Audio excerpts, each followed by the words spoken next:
How's it going, everybody? Welcome back to the channel, Biblical Truth Central. Brother D back with another video. I was debating whether or not I wanted to do this, whether I wanted to talk about this or not, whether I wanted to make it known my thoughts and my feelings on this issue. Okay? Now, I try very hard to not make this or talk about any political issues on this channel. I try to keep it straight Bible. I try to keep things biblical because I'm more interested in the souls of individuals, making it to heaven and keeping them out of hell. That's the whole purpose of Biblical Truth Central.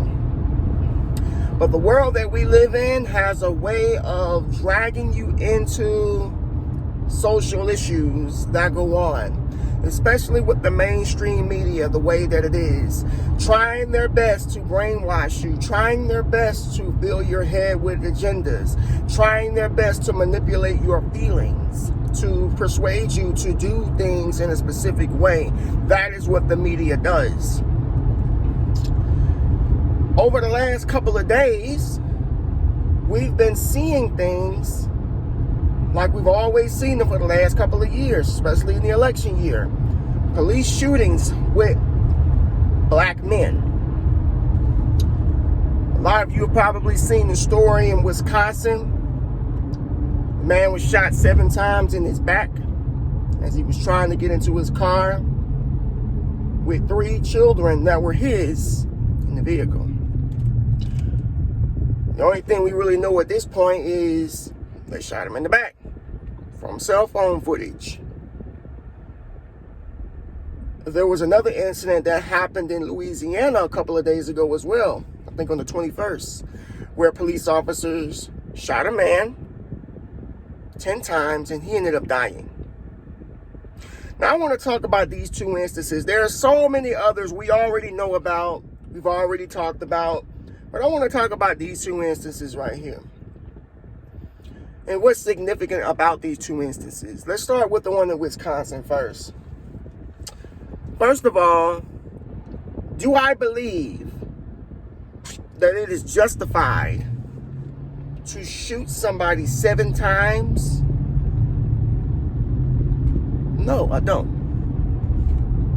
No, I believe that there are other ways of de-escalating situations. I do. I don't believe that you have to do that, especially if somebody is not presenting themselves as a vicious target towards harm, bodily harm or death. I don't know how police training is, but I do know that it needs improving. We don't know all of the details from that story. The only thing we really know is that this man was shot 7 times in front of his kids. I've seen a couple of people share how it all started, but again, you have to take it with a grain of salt. You have to wait until the details come out. From what I read, it was a domestic violence call on him. I'm sorry, I can't remember his name. And the police show up, and he fails to comply. Now, I'm not saying that this justifies him getting shot, but some people brought up his background, which angered a lot of people on social media, because there are some individuals out here who do try to justify people getting shot based on their background. There are some people out there that really do this, but I don't think that that's a reason to shoot anybody. You know, the police job, first and foremost, is to arrest the person. Let the court take care of them, unless they are a threat to society or the officers. That's when you pretty much do what you got to do. But if you look at his records, there's a lot of domestic violence in the records. This was another call on this individual for a domestic violence incident. Now, one thing I do know about police is that if they have a name and they pull up the record of a person and they look and see what are they capable of, they react in a certain way. Meaning if somebody that they get a call about, if they have a name, has a record of being violent, then the cops are going to kind of be on high alert. They're going to be on high alert. But that does not mean they should be trigger happy. It doesn't mean they should be trigger happy and start shooting people. It means that they should be able to conduct themselves in a professional manner that's going to de-escalate the situation in the best way possible. I'm hearing that they tased the man and it didn't work. That's what I heard. I didn't see that. That's not what I saw. That's not what any of us saw. That's what I heard. They say tasing didn't work. And a lot of people are saying, well, why didn't they tase him? Why didn't they hit him with the baton or whatnot? Why did they have to shoot him? Well, if it's true that they did tase him, then what else could they possibly do? And the man was armed with a knife, which is what I'm going to get to in a minute about the Louisiana incident. He was armed with a knife. That was apparent. We saw that on the picture. We saw that, on the still shot, and we saw that on video. He did have a knife. He did not comply. He did not drop the knife. Officers told him to drop the knife. He got in this vehicle. Officers told him not to get in his vehicle. So there were two commands that this man failed to obey, that the police gave. Two commands. And he didn't do it. He proceeded into the vehicle with the children, and that's when they opened fire. I don't know what the cops saw. I don't know. I don't know what he was going in the car for, but what I do know is that you have to assume the worst in a situation to where a suspect, number one, is known for being violent, and a suspect is not listening to you. You have to assume the worst. You don't want to wait until it's obvious that this individual is not going to listen to you and do whatever they have to do to get out of this situation. He probably was willing to get in his car and drive away, which means he was still going to disobey the orders of the police. Now, I know the way that I'm talking right now, it probably is not going to sound too good. It's probably not going to sound too positive. It's probably going to seem like I'm on the side of the police. I'm not on the side of anybody. I'm on the side of those who, number one, who follow the law. I'm on the side of those who stand with truth. I'm on the side of those who try their best to promote peaceful situations. That's the side I'm on. I'm not side with anybody. In this case, I think both sides were wrong. I think that he should have stopped and listened. I think he should have followed directions. I think he should have dropped the knife because it's a weapon. That automatically raises red flags. That gives you 3 strikes with police these days anyway. I think he should have avoided getting in his vehicle. Had this man had dropped this knife, got on the ground, he would have been detained safely and arrested. I find it very hard to believe anything else would have happened.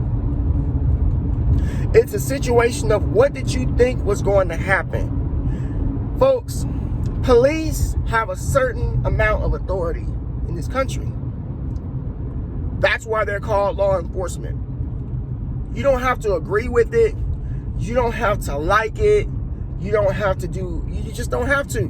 But one thing I suggest each and everybody does, black, white, Asian, or whatever, is listen to the orders. Listen, listen, listen, listen. Stop trying to take matters into your own hands. Why was this man walking? Why did he still have his knife in his hands? Why did he try to get in his vehicle when these were commands for him not to? Why? What did you think was going to happen? In a day and age where cops are trigger happy, you are giving them a reason to shoot you. Why isn't anybody talking about this? Why isn't anybody talking about the lack of respect for authority? I promise if this man had just done what they said, he probably would not be in the hospital right now. Every incident that I've seen resistance. And it ends up happening. In Louisiana a couple of days ago, I don't know what happened with that either. All I know is I saw cell phone footage in the middle of an altercation, never from the beginning, but it's always in the middle. And what I see is a man not complying, not listening, doing what he wants to do. And he also is armed with a knife. Cops are screaming at him. And the reason that they're screaming is because they don't want to shoot him. They're pleading with this man to stop. Drop the knife. Drop the knife. They keep saying it over and over and over and over, and he's still walking. He's still holding this knife. He's still trying to get into the building. He does not listen. He does not care. There's no respect for the authority. He has said he's going to do what he's going to do. And that's that. And then they open fire on him once again when he tries to go into the building. Just like the man tried to go into the car, they open fire on him. You know why? Because the police, their job is to protect people, protect the public from a threat. That's what they do. The man in Wisconsin tried to get in the car with 3 children. The cops made the assumption that he could possibly do bodily harm to these kids, and then they shot him. Same thing with the guy in Louisiana. The man tried to go into a gas station, open the door, they shot him. Because they don't know that he could have been a potential threat to those inside. Again, I hate that this has to happen because all it does is create a whole bunch of problems and a whole bunch of tension in this country. And all it does is make for a crap storm for the media to mix up and throw out in a society that's already angry, that's already emotional, that's already fuel on all of the problems in the shootings that has happened already this year. And all this is really going to do is start a civil war. That's what it's going to do. Now, I'm going to say one more thing. I'm in this video. I don't watch CNN at all. But I just so happen to read a little bit of what I saw this morning on CNN from LeBron James. LeBron James, a.k.a. off-the-court politician 101. This man needs to keep his mouth shut. Seriously. He said that black people in America are scared for their lives after Wisconsin shooting. Who in the world is LeBron James to speak for black America? Who in the world is this man to say that we are afraid because of the Wisconsin shooting? Guess what? I'm not afraid of nothing. I'm not scared of going out and about. I'm not afraid. I have no fear. Who's scared? You don't speak for me. You don't speak for thousands upon thousands of other black people either. Don't sit up there and say something like that on the news. Black people are scared because of the Wisconsin shooting. You might be scared, but I'm not afraid. What do I have to be afraid of? I'm covered in the blood of Christ. I don't break the law. I mind my business. What do I have to be scared of? Who's afraid? The only people who are afraid are people who break the law. People who are guilty of something. Those are the people that tend to be scared of stuff. If you ain't doing anything wrong, you're following the law, you're doing what you're supposed to be doing, you are where you belong, or you're going to your, destination, doing what it is you do, you got nothing to be afraid of. What you scared of? What made him say that? What makes him open his mouth anyway? You know the problem? The problem is there ain't enough audiences in the NBA right now. They playing basketball on the court with a bunch of cardboard cutouts and stuff. That's the problem. He ain't got nothing else to do. But I just want to throw that out there because LeBron James does not speak for black America. No. No. Now you're filthy rich. You don't live in the hood. You don't live in the ghettos. You don't understand, you know, what some of these people are in the hood go through. You don't understand. Trust me. I didn't have a horrible upbringing, but I grew up in the hood. I did. So I know what goes on, and I know how it is. But I also know that when you become of age, you got choices to make. And you come up out of that. You know what I mean? Because like I said, I debated on making this video. I debated because I didn't know whether or not this was going to... I still don't know how people are going to receive it. Again, I try not to talk about these type of things on here. But I want to say one more thing. Do not listen to the media. Please don't listen to the media. There is not a war against black people. The left will make you think that. It's not a war against black people, folks. I leave home every single day. Mind you, I live in the South. The South. And I don't feel threatened. I don't feel like my life is in danger. I don't feel like I'm at war with nobody. I don't feel like I'm a target. I get along with everybody. Everybody. I see police everywhere. They don't bat an eye at me. You know why? Because there's no war. But the left will always try to paint it as if it is, because they want to divide this country. They want to break us apart. Remember, if they disarm this country, folks, if the left wins, if they disarm this country, it's going to be something really nasty, okay? Really nasty, because a country that cannot defend itself will do anything they're told, and they will have to accept anything. That's what this is all about at the end of the day. Think about it. God bless y'all. Thank you very much for watching. If you're new to the channel, please consider subscribing. God bless.